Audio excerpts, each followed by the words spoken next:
మంత్రి నారా లోకేష్ ఒక విద్యార్థి ప్రాణాలు కాపాడారు.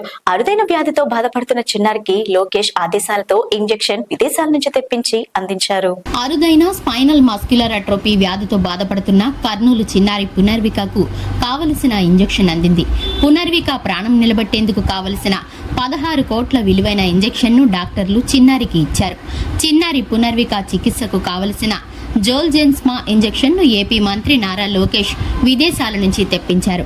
నారా లోకేష్ సమక్షంలోనే హైదరాబాద్ రెయిన్బో ఆసుపత్రిలో పునర్వికకు డాక్టర్లు ఈ ఇంజెక్షన్ ఇచ్చారు. ఈ సందర్భంగా మంత్రి నారా లోకేష్ కు డాక్టర్లతో పాటుగా చిన్నారికి అండగా నిలిచిన ప్రజలకు పునర్విక తల్లిదండ్రులు కృతజ్ఞతలు తెలిపారు.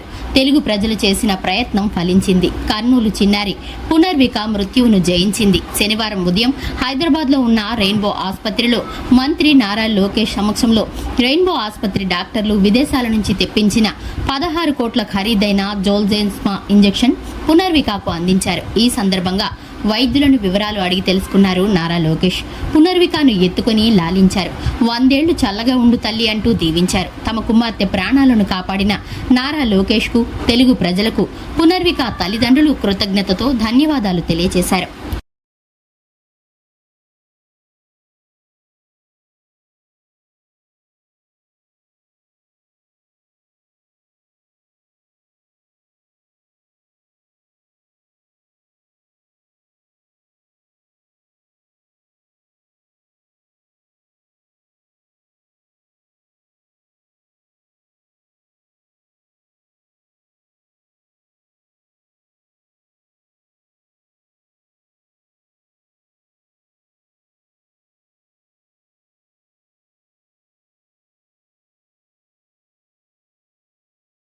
రాష్ట్ర మంత్రి